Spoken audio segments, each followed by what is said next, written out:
Eguerdion eta eskerrik asko etortzeagatik eta hemen museoan, San Telmo museoan izateagatik eta baita streamingen bidez jarduera hau jarraitzeagatik. Gaurko ekitaldiarekin aurtengo argazki liburuen inguruko programazioari bukaera emango diogu. Dakizuenez urtea berezia izan da eta jarduera batzuk bertan bera gelditu dira. Gure asmoa da jarduera horiek datorren urtean berreskuratzea. Saiatuko gara. Eta horri buruz jakinaren gainean edukiko zaituztegu. Gaur jon dugu hemen. Programazioa junden urtean programatzen hasi ginenean, bai Gabrielare, bai niri oso egokia eta aproposa iruditu zitzaigun gaur jon bere liburua, argazki liburua Galerna hemen aurkeztea. Jon Gabriela eta bere bildumatik oso gertu izan delako betianik. Gainea, dakizuenez, Tabakaleran, Kutxa Kultura Artegunean erakusketarekin dator bat, jarduera hau, eta horregatik animatzen zaituztegu erakusketa horretara jutea eta disfrutatzea. Otsailaren 14 arte ikusgai egongo da. Orain pasako diot Gabrielari hitza, berak ni baino askoz hobeto aurkeztuko baitu jon. Baina bi ohar eman nahi ditut, alde batetik eta jarduera, hitzaldia bukatutakoan galderaren bat egin nahi badezue, mesez altxatu eskua eta nire lankidea den Iker, Eusuruzkaikoak, pasako da mikroarekin. Eta ezin dezue ikutu mikroa, bera eutxiko du. Eta bestetik, jonek ekarri ditu 10 liburu edo gero sinatuko ditu liburuak, eta nahi badezue ekarri ditu 8-10 liburu hemen saltzeko. Eta, pasako diotitza Gabrielari.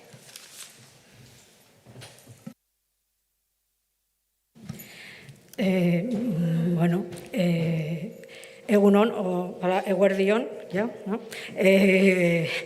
eskerrik asko guztioi, eskerrik asko jon, eskerrik asko Izaskun eta San Telmo. Nik ezin dut hitz egin euskeraz, barkatu, eta ez dut diosuna ulertuko, eso es lo peor, se la vi. Paso al castellano. Jon Cazenave no necesita mucha introducción, yo creo. Ya es bastante bien conocido, yo creo, de la gente de aquí y de más allá también, pero bueno. Galerna, este libro, libraco por densidad y formato y contenido, yo creo que es un libro importante. Un trabajo de más de 10 años, yo creo, ¿no? Solo decir que es un trabajo que yo creo que representa un poco lo que es, que yo creo que Cazenave es un poco el fotógrafo o artista vasco, en el sentido que en este trabajo ha querido, digamos, expresar un poco, abrazar durante estos 10 años lo que era no solo la realidad del País Vasco y de la identidad vasca, empezando con este conflicto que ha sido tan terrible tantos años, ¿no? Y luego acercándose a un trabajo más personal, más íntimo, mucho más simbólico y poético. Él lo va a explicar muchísimo mejor que yo. Solo quiero leer un extracto de esta Biblia, que es el Cosque Tandem de Oteiza, que me ha parecido representar como bastante bien este recorrido en castellano. Para describir las características del vasco original en el Neolítico, nos basta con unas palabras resumir lo que el cromlech representa en la evolución prehistórica del arte. En 2 fases se completa toda evolución en el mundo simbólico del lenguaje. En la primera, el arte busca la explicación del mundo exterior. La expresión artística va creciendo y luego, en una segunda fase, comienza a decrecer. Viene de regreso al hombre, buscando en su propio conocimiento hasta que entra en un silencio, que si es absoluto como este del cromlech nuestro, significa la toma de conciencia de su propia intimidad. Ya está. Me ha parecido, bueno, que podía ir bastante bien en tu recorrido, ¿no? Nada más, Aurrera, te dejo. Está bien traído, ondo ekarria dago, porque fue uno de esos momentos en los que, bueno, sientes que estás leyendo algo importante. Pues que tanden, bai. Bai, sí. ¿Tú crees Gaina, aitarena da. Bai. Eskerrik asko, ez dakizue ze poza emateiten zuek hemen ikustea. Ze hilebetek pasadia jendearekin egon gabe, hanbeste jendearekin egon gabe, eta oso pozgarria zuek hemen ikustea, beraz, eskerrik asko pasatzeagatik. Eta eskerrik asko ere Gabriela Zendoia eta San Telmo Museoari gonbidapenagatik.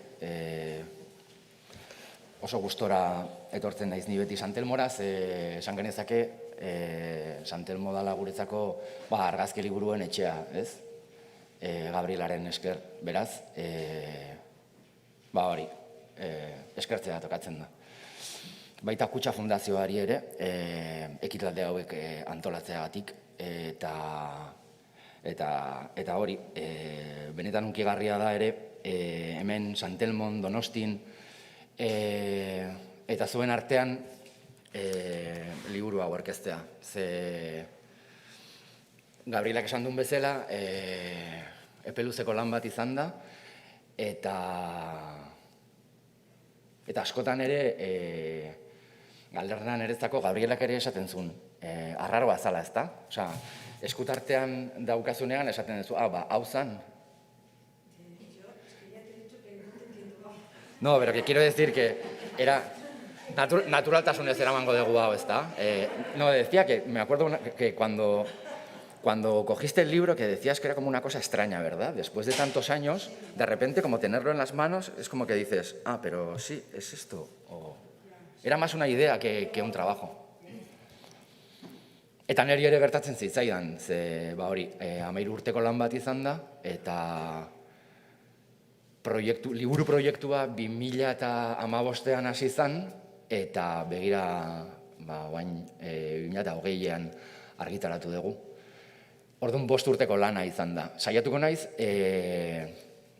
aurkezpen oso normal bat egiten, gustatuko litzaidake nire lanari buruz gutxi hitz egitea, batez ere artegunean dagoelako erakutsia, Gabrielak esan duen bezala, edo Izaskunek esan duen bezala, otsailak 14 arte egongo da, ikusgai beraz handaukazue, eta argazkiek hobeto hitz egiten dute ni baino.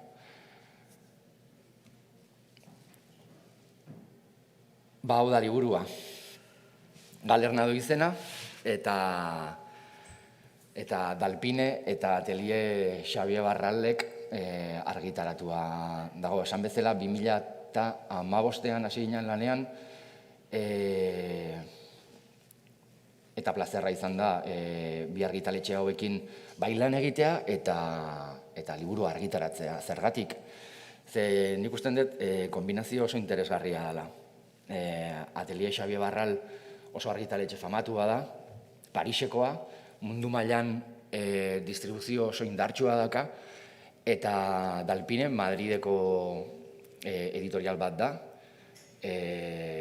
Naiz eta txikia izanik oso indartsua, eta oso kaineroa ere. Sonia Bergerrek eramaten du, eta katalogoa ikusten baldin baduzue ez dute egiten inongo konzesiorik.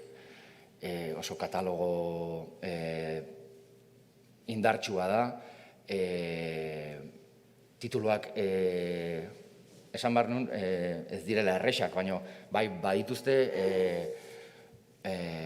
titulu oso interesgarriak eta pertsonalidadez jorratutako katalogo bat osatu dute urtean zehar. Ni hasi nintzen beraiekin lanean orain dela baiaia 10 urte. Eta hasi nintzen lanean beraiekin ezkerrean daukazuten liburua ez da, liburuska txiki bat, oso xumea, oso txikia, egin genuela 2011an, Descubrimientos Foto Espainian aukeratua izan nintzanean. Orduan Gonzalo Golperekin erabaki genuen olako publikazio txiki bat ekoiztea, visionadoetan galeristei eta instituzioei emateko oparik gisa. Sonia Bergerrik ikusi zunean, esan zuen, baina hau saldu dezakegu, nola salduko dugu hau, neukan idei hori buruan. Eta hasi zian liburua saltzen, eta agortu izan hilabetetan. Orduan, esan nuen, ostras, badago aukera bat. 2015an argitaratu genuen Amalur. Hor tartean ere, Getxo Fotok argitaratu zuen katalogo bat herri isilean lanarekin. Baina esperientzia potenteena Amalurrekin aiatu zitzaidan. Dalpinek argitaratua, 3 hilabeten egin genuen lan guztia, Eloi Jimenorekin egin nuen lan, bai diseinuan, bai edizioan, eta berriz ere oso ondo saldu zen, eta agorturik dago gaur egun ere. Beraz, 2015etik egunera buruan eukidet denbora guztian aukera hau gauzatzea, ezta? Holako mirari bat da niretzako azkenian lan potolo hau argitaratzea Dalpinerekin familia dalako eta edizio Xabier Barralekin. Hasiera hau da. Ni 2007an Oslora nijoa, Magnum workshop bat egitera, lehenengo Magnum workshopa, oso intensoa izan zen, hango esperientzia Oslon. Eta nik egin nuen tailer bat Paolo Pellegrinekin, ezagutzen dezute, zein dan? Argazkilari italiar bat da, fotokazetaria eta arkitektoa. Erakusten dizkiot lan guztiak, ni Palestinan egin nuen lan, gero zirkuan inguruan ere lantxo bat egin nuen, eta esaten zian, zezkion gustatu. Eta esan zian, something else? Esan nion, I have some pictures that I take at home. Can you show me? There are only storms. Ekaitzak bakarrik. Eta ikusi zituen esan zuen, only storms. I think there's something else here. Eta gehatu nintzen, zerrote. Eta han Oslon neola, putzu baten aurrean, derrepente kontuatu nintzen, ostras, ez da ekaitza bat, da zu barruan dakazun ekaitza hori. Eta euskal gizarteak bizi duen ekaitz hori. Orduan, hau da Galerna. 2007an gertatu zen, eta antxo aurkitu nuen bide bat lana jorratzeko.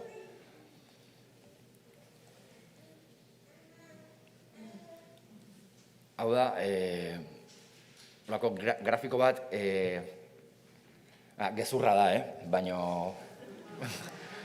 ulertzen da Galerna ataletan osatua izan dela. Ze bestela, dena osotasunean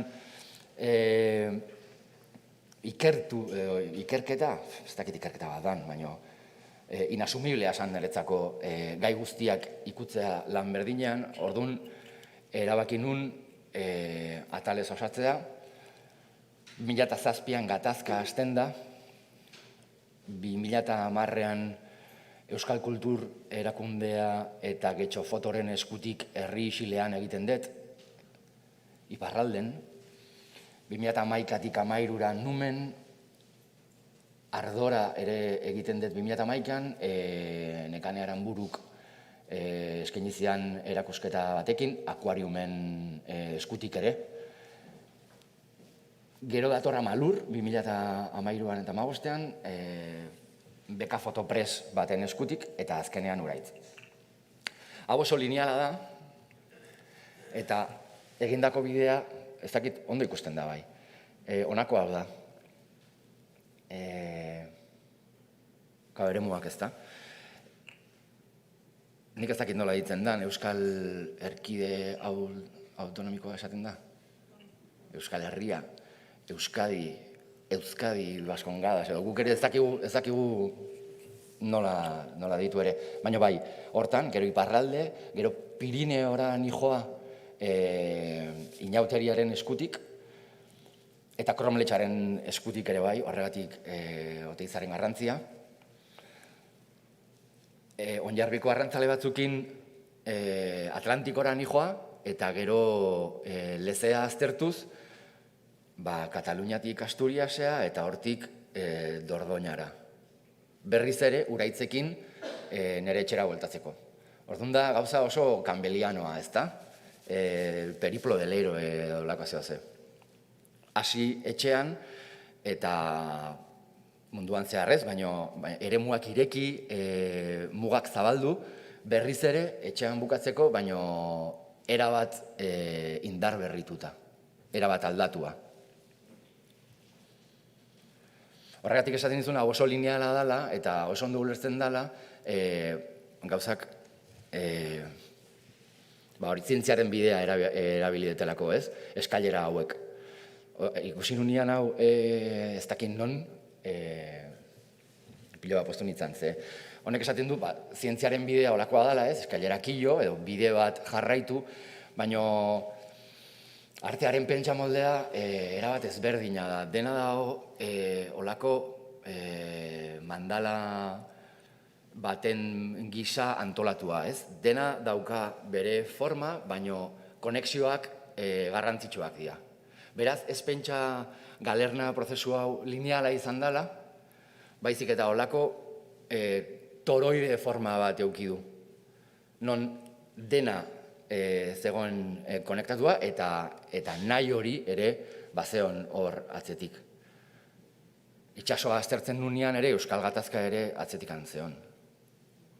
Eta Euskal Gatazka aztertzeko fundamentala da niretzat lezearen ideia.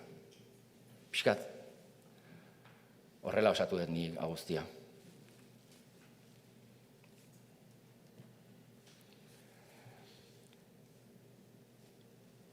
Eta jartzen dut horre, gatazka Euskadi eta Nafarroa, ze nire euskaltasuna aztertuz, edo gatazka politikoa aztertzen badin badizu, noski zure lurraldean aztertu behar dezu hau. Herri isilean, iparralden egindako lan bat da, ja fotokazetaritzatik haratago nijoa hemen aztertzen dut lurraldea oso era romantiko baten. Goatzen naiz amakin hitz egiten neola, eta olako samina neukala beti, la nostalgia del paisaje. De eso que está a punto de desaparecer. Iparralden bizi da euskaltasuna, era sakratu baten. Pelota da erlijio bat, eta oendikan laborariak bizi dian, hartzaiak eta euskal kantuak, eta tabernetan ez dute musika jartzen, adibidez, Xiberon, beraiek abesten dutelako, orduan, idea hori guztia. Martín Parry esan nion, es un trabajo sobre lo que está a punto de desaparecer. No me interesa nada, me interesa mucho más lo que está a punto de ser creado. Eta orduan ere egin un klik, ostras, que buena, arrazioa dauka. badaukagu euskaldunok, ez da? Beti gauza hori, izutuak gaude, ez da? Desagertzen gehan, euskera eskutartetik joten zaigun, eta beti izu hori. Oteizak esaten zuen ere bai, holako zioz ez, beti gaudela, gure euskaltasuna era abstrakto baten pentsatzen. Horregatik frustrazioa, ez da? Siempre queremos ser una cosa que no existe y nunca hemos sido, y beti zea horrekin atzetikan. Numenen, hasten naiz aztertzen mitologia, eta inauteri rurala eta basatia. Eta hasten naiz hemen ja egunerokotasun hortatik ateratzen. Eta erabakitzen dut, argazkiak egingo ditu dela Santo Tomasetik San Juanea. Neguko solstiziotik udako solstiziora. Holako denbora ritual baten sartuz ere. Argazki gintza argiarekin dauka harremana. Beraz, niretzako zentzu pilo bat zakan solstiziotik solstiziora lan egitea, iluntasunetik argira joateko. Holako pentsamolde kosmiko bat edo jorratuz.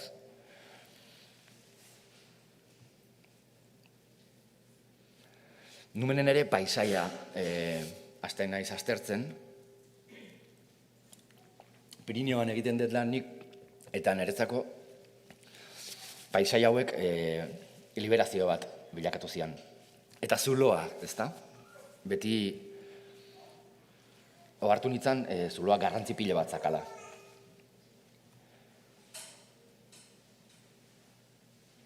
Hau ardora da, itsasoa irudikatzen dut hemen, eta malurrekin, konkretamente, esku honekin kontuatu nintzen dena bere lekuan jartzen zela. Ez dakit gertatu zaizuen inoiz, besegunean, tailer bat egiten duen, eta tailer bat egin genuen kutxaren eskutik eta kaleran, eta galdetu nien, ¿habéis sentido esa cosa como que de repente todo se pone en su sitio por un periodo como muy corto de tiempo? Eta danak esan zuten baietz. En plan de, sí, yo he sentido. Bueno, pues qué suerte, ni behin bakarrik hemen. Eta 3 segunduko esperientzia izan zen. Oso motza. Baina, todo, dena, bere lekuan. Dena. Eta sentitu nuen nolako konexio bat hizkuntzarekin, euskerarekin, eta gizakiarekin, eta sentitu nintzen oso liberatua. Horregatik erabaki nuen galernaren zea guztioi ja agortua zehola. Ze inoiz sentitu ez nuen, sentsazio bat sentitu nuen argiaren bidez. Eta hori, eskuara, hitz basiko horiek, ez da, eskein, eska, esker. Ulertu nun,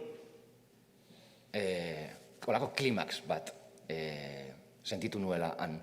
Eta ere, gauza oso magikoa gertatu zen. Ze, ni hasi nintzen Euskal Gatazka aztertzen argazkien bidez etxean, Euskal Herrian, eta derrepente galerna bukatutzat eman nuen Kantabriako leze batean. Eta nahiko jartua da, ze arraio egiten du tipo batek, bere euskaltasuna Kantabrian aztertzen, ez da? Bai, noski baiet. Ze garai hartan, ez zegoen inungo muga politikorik, beraz, euskaltasuna ez da Euskal Herrian aztertu behar. Japonen ere aztertu dezakezu, noski baiet. Eta konexioa ere, ez da? Beste herrialdekin. Garrantzi asko ematen diot ni honi. lezetik pasa eta gero, argazkia ere liberatu egiten da. Eta argia sartzen da argazkitan. Nire argazkiak oso ilunak dira. Beti esaten dut berdina, dia ilunak, baino ez tristeak. Tristeak pertsonak izan daitezke, baino argazkiak ez. Dia ilunak, hori bai. Eta de repente argitu egiten dira argazkiak.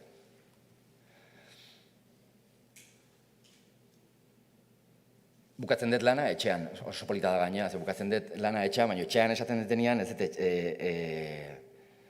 etxean, Donostien, ez etxean, nire etxean, nire etxeko estudioan. Harri hauek asko interesatzen zaizkit, eta mendian nahola, beti hartzen ditut harriak, eta hasi nintzen ere lezea eta gero gorriskak ikusten dituen eta hartu. Orduan egun baten, harri hori txikitu, urarekin nahastu, eta hauan sartu, eta putzain, eta geratu nintzen liluratua irudi honekin. Osa, nola materia koplatzen den esfera ontara, eta gauza oso interesgarri bat gertatu zen ere, da nolabait paisaia etxera ekarri, landu, eta irudi baten bidez sortu. Erderaz, no es ya como que tienes que desplazarte a hacer una captura, que es como algo un poco extraño. No, es como que traes el paisaje y lo conviertes mediante fotografía en otra cosa. Hau da. 3500 argazkiz osaturiko proiektu bat. Eta Gabrielak esan du liburu potolo bat dala, librako, esan du berak, bai. Baina, karo, esan dute, 10 urtez argazkiak egiten, eta gero, 4 urtez, zehontzia egiten. Egin detena da, hau, ez dakit ondo ikusten dan. Argazki horiek daude liburuan sartuta.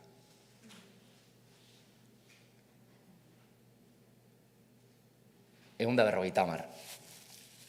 Orduan, argazkiei garrantzia ematen diet, bai, baina prozesuari, garbiketa prozesua niretzako askoz interesgarria bada. Ze hor ematen diozu lan bati bere izaera. Eta mingarria da ere. Ze begira, begira zenbat argazki geratu dira kanpoan, baina beharrezkoa da lan hau. Horregatik, librako bai, baina no tanto, en el fondo.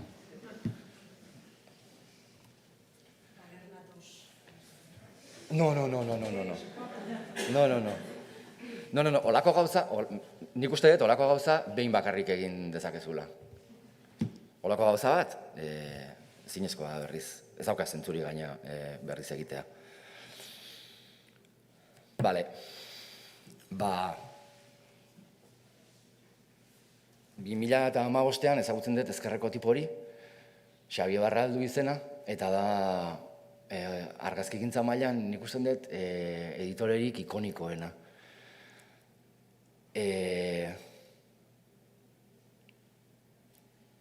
Kudelka, Martin Parr, David Lynch, Sugimoto, Depardon, eta holakoekin egiten zuen lan. Eta 2015an Arlesen esan zian, entzun ingeles ez egiten bakarri frantxez, esan nion, long, medium or short, ze 3 edizio preparatu nituen. Eta long. Eta egon zan, ordu betez argazkiak ikusten, eta altxazan eta komunera jontzan. Eta nik esan nion fanirekin egin den nilan, esan nion, zerte ez tipo ni, aserretuta dago. He's humbled, esan zuen, ukituta dago. Eta bueltatu zen, esan zian, good book, you or me. Edizioa zeinek egiten du, ez esan nion, me. Eta, bon chance, zorte hon. Eta hasi nintzen eskubiko tipoarekin lan egiten. Eloi Jimeno du izena, eta diseinatzailea zen, baino lagun mina ere. Eta diseinua ulertzen zuen era holistiko baten. Barrura arte sartzen zen. Galdetzen zizkian psikologoa zen. Blokeoak apurtzen zituen, hasten zen galdetzen, ¿tú con tus padres qué tal te llevas? Eta holako galderak egiten zituen.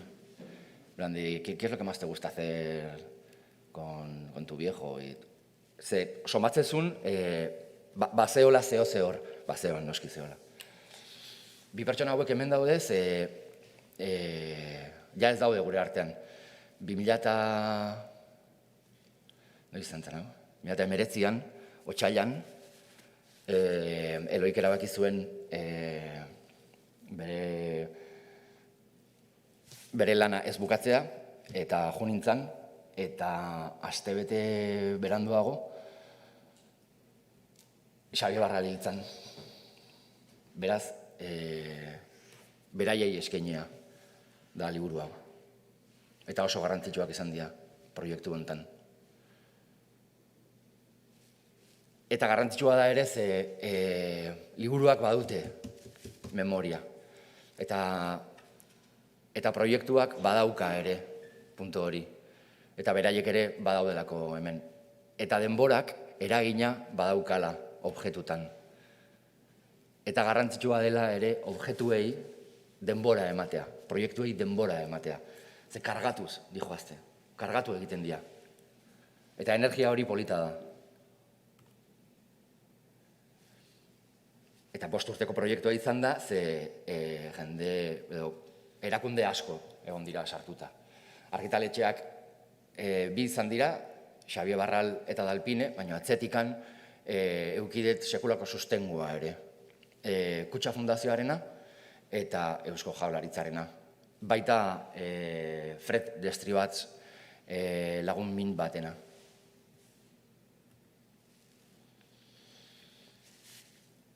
Nire liburuak normalian ez daukate testurik, baina hemen bai, badago testu analitiko bat, teksto komisarial esaten dana, Fani Eskulanek idatzia, eta Kirmen Uriberekin erabaki nuen lan egitea, zergatik, ze bere lehenengo proiektua ere, Galernarekin badauka gantza bat, proiektu luze bat, proiektu pertsonala, usten dut 6 urtez egon zela proiektu hau idazten. Beraz, ulertu nuen berak lan fina egingo zula, ulertzen zula nire prozesua ere oso ondo. 11 hitz euskarazko du izena preparatutako testua. Eta gustatuko litzaidake, bere baimenarekin, ez diot eskatu baimenik, baina parte bat irakurtzea. Ikusteko ere,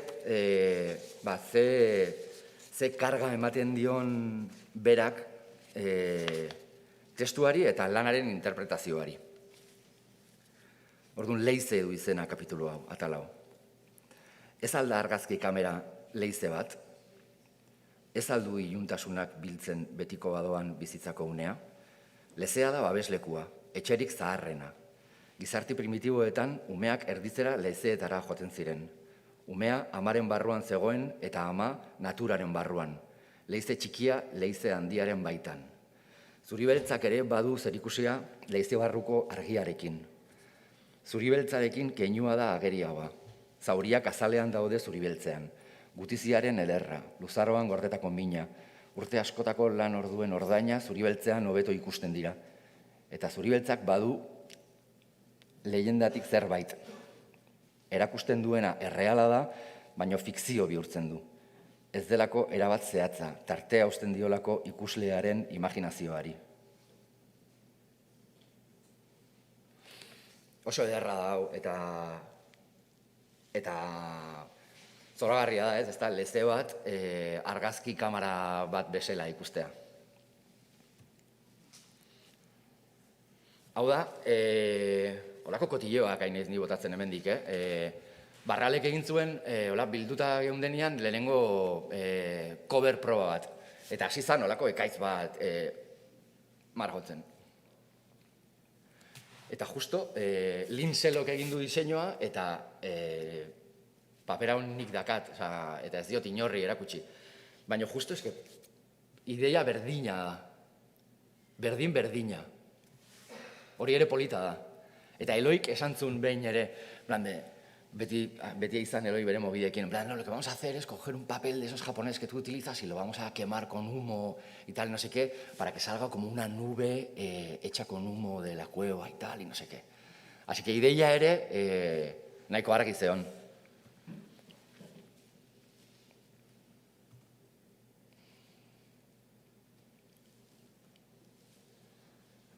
Alemanian inprimatu genuen irailan. Eta,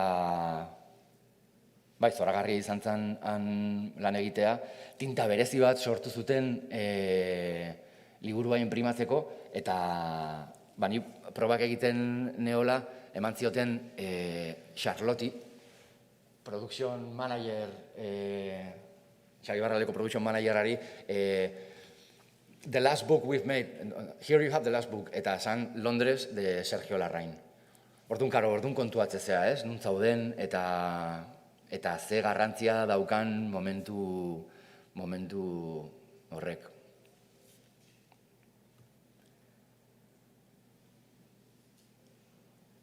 Hau da liburua.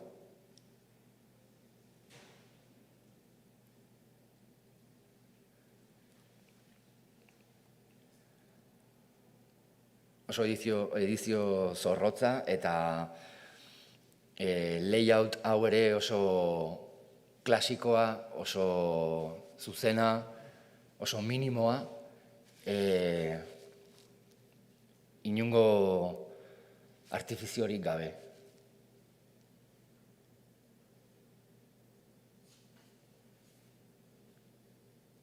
Oso cinematografikoa ere. Horacio Fernándezek esaten du, ezta? Argazki liburuen lenguaje hori harreman asko daukala zinearekin, sekuentzia bat dalako. Eta irudia mugimendu bilakatzen dalako.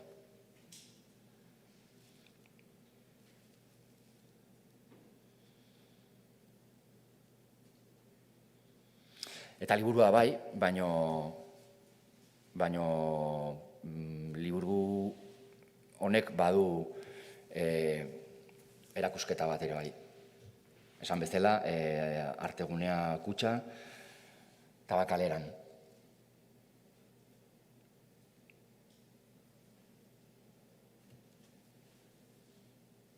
Eskertu egin behar dut, Kutxa Fundazioak egin duen apostua. Oso erakusketa berezia egin dugu, etzan bat ere erreza ulertzeko zer egin nahi genuen, ze oso ideia abstraktuak landu ditugu, eta argazkia saiatu gea paretetik ateratzen, beste formatu bat ematen irudiari, eta konfidantza osoa eukidet, eta eskertu behar da hori. Pasa zaitezte, ze oso berezia da.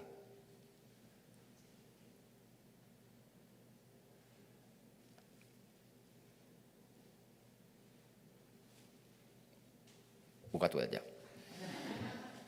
Galderarik.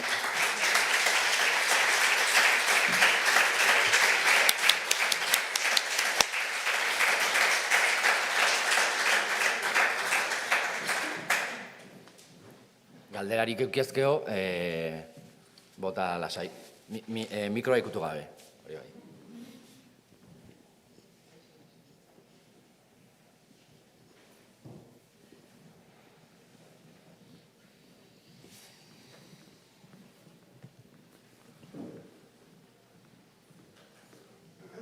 Kaixo, Jontxu, zorionak, bai liburua, bai erakusketagatik. Nire galdera etorkizuna buruz da. Ez zer egingo ezun, ez dut jakin nahi zer egingo ezun. Naiz eta ikusten da zure evoluzioa, argazkilari bezala, artista bezala, nola erabiltzen duzun irudia, baina batean, azken finean, ja erabiltzen dituzuk beste tresna batzuk, ez? Orduan, hori jakin nahi nuen. Zer dakazu buruan, zeo zer antolatzeko, ze tresnak erabili nahi dituzun edo esperimentatu beraiekin.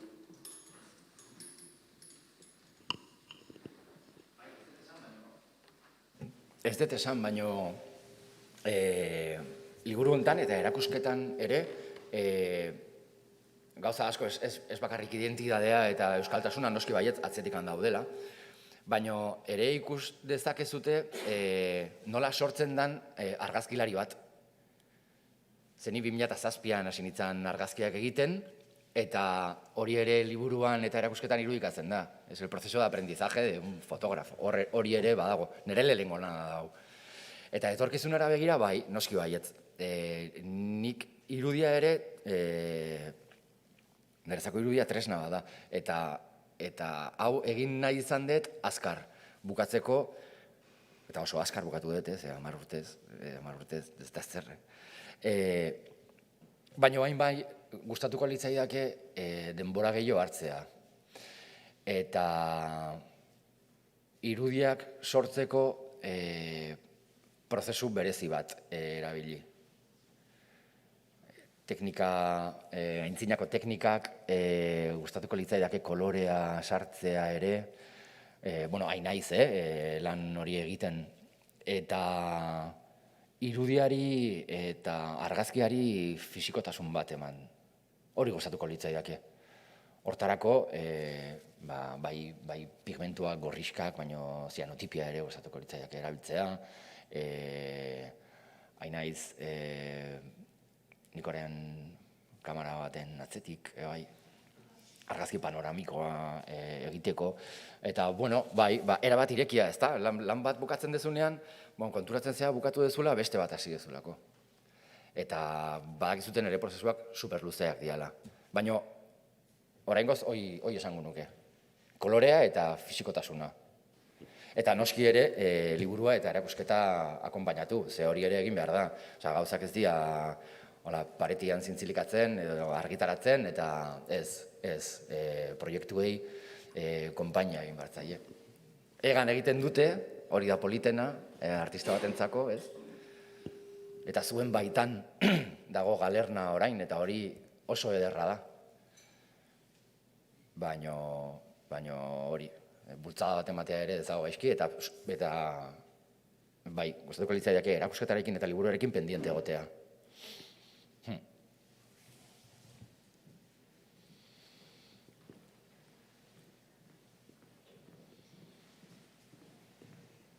Si alguien quiere preguntar en castellano, me imagino que también se contemplará la pregunta, Vamos. Aupa, Jon. Aupa. Oso galdera zehatza eta oso simplea igual, baina, liburua jaso nun lehenengo momentutik portadako kolorea. Ez dakit ze daukazu kontatzeko horren inguru, baina nik hori ikusi nun eta pentsatu nun, zenbat buelta eman dizki honek kolore hori portadan jartzeko. Ez dakit, igual nire pelikula izan da gehiago, baina horren inguruan zehoze... Bai, esan bestela, hasi ez dut hanbeste aukerarik izan, Azkenian, Xabier Barralek erabaki zuen kolorea erabiltza, printzipioz txuri beltzean zan portada. Eta nik esan nun, let's try color, zergatik ez, baina ahi ginen, ni lan egin nun gorriskekin, bai gorria eta horia eta laranja. Horrekin egon, eta derrepente atea zian, olako urdin super indartxu honekin, eta geratu nintzen liluratua en plan, como, ostras, urdina. Eta esan zuten, bai, urdina, ze gorria eta horia badaude barruan, Eta guretzako liburua da oso akuatikoa. Orduan bi erakutsi zizkidaten. Eta aukeratu genuen kantosoena. Indartsuena, bai. Eta paper urdina da. Inprimatu dute gainean. Horako odei abstrakto hau. Baina ez da irudi urdin bat. Da txuri beltza paper urdin baten. Paperaren alde fisiko hori ere garrantzitsua da. Eta liburua da oso indartsua, baina oso delikatua bai. Amalur bezala. Irekitzen duzu eta irudia uniberso bisual hau superindartsua da, baina kanpotikan zaindu behar duzu oso ondo, eta hori ere gustatzen zait. Delikatua izatea kanpotikan. Eta zandu beharreko gauza. Bai. Argitaletxeai ez zai bai bateo gustatzen hau. Baina niri bai. Eta respetatu dute hori bai. Zuri, Garraza. Beti.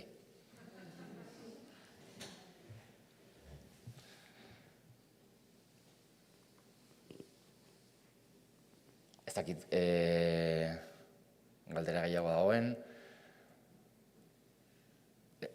¿Se hacía en streaming? Ez du inor galdetu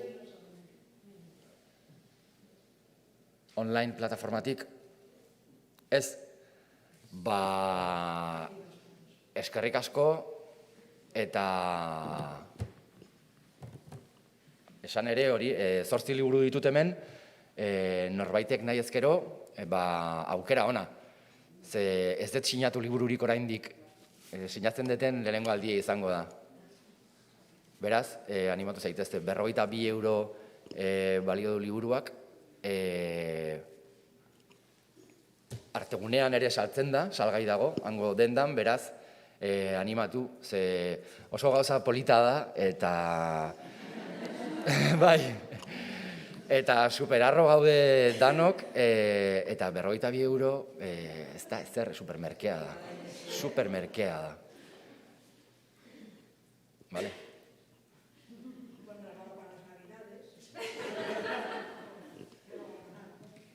Yo tampoco, Ale, bai, eskerrik asko.